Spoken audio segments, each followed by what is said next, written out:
২০২৪-২৫ অর্থ বছরের বাজেট ঘোষণা আজ। উচ্চবিলাসী পরিকল্পনা নয়, আয় বুঝে ব্যয় করার পরিকল্পিত বাজেটের দিকে এবার নজর দিচ্ছে সরকার। আর তাই সংকট কাটিয়ে অর্থনৈতিক স্থিতিশীলতার লক্ষ্যে এবার অর্থমন্ত্রী আবুল হাসান মাহমুদ আলী পেশ করতে যাচ্ছেন ৭,৯৭,০০০ কোটি টাকার বাজেট। আগের বছরগুলোতে বাজেট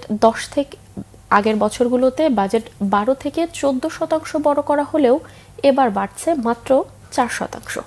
বিস্তারিত জানাচ্ছেন মামুন আব্দুল্লাহ। সরকার তথা রাষ্ট্রের আয় ব্যয়ের দলিল বাজেট ২০২৪-২৫ অর্থ বছরের বাজেট ঘোষণা করা হবে বৃহস্পতিবার। আগে পররাষ্ট্র মন্ত্রণালয় সামলানোর অভিজ্ঞতা থাকলেও এই প্রথমবারের মতো অর্থমন্ত্রী হিসেবে সংসদে বাজেট পেশ করতে যাচ্ছেন আবুল হাসান মাহমুদ আলী।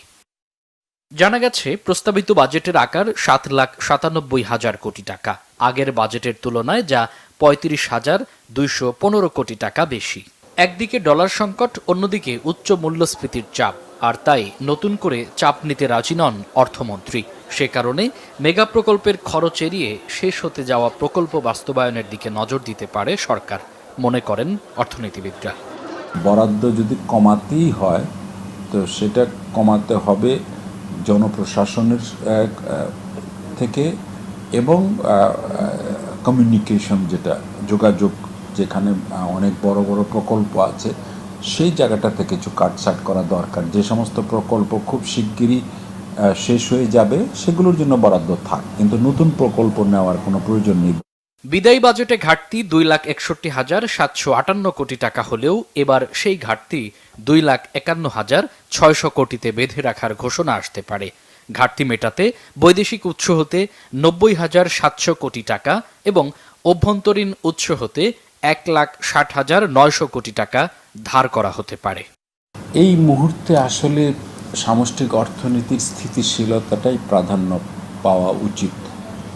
প্রবৃদ্ধি যতটুকুন হবে, কিন্তু প্রবৃদ্ধিকে প্রাধান্য দিয়ে বাজেট করা ঠিক হবে না, বরং একটা ভারসাম্যপূর্ণ বাজেট করাটাই হবে বিচক্ষণতার লক্ষণ। সরকার এবার রপ্তানি ও রেমিটেন্সের প্রণোদনা প্রত্যাহারের চিন্তা করলেও উদ্যোক্তামুখী বাজেট প্রত্যাশায় ব্যবসায়ীরা। আমাদের কর হার যদি এফেক্টিভ করের হার যদি বেড়ে যায়, তাহলে আসলে আমাদের যে কোম্পানিগুলো আছে, আমাদের যে ব্যবসা প্রতিষ্ঠানগুলো আছে, এটা আসলে কম্পিটিটিভ থাকবে না। সেটা দেশের বাজারেই হোক কিংবা বিদেশের বাজারেই হোক কিংবা বিদেশি বিনিয়োগ আকর্ষণ করার ক্ষেত্রে হোক, এই সবকটা ক্ষেত্রেই এটা কাজ করবে।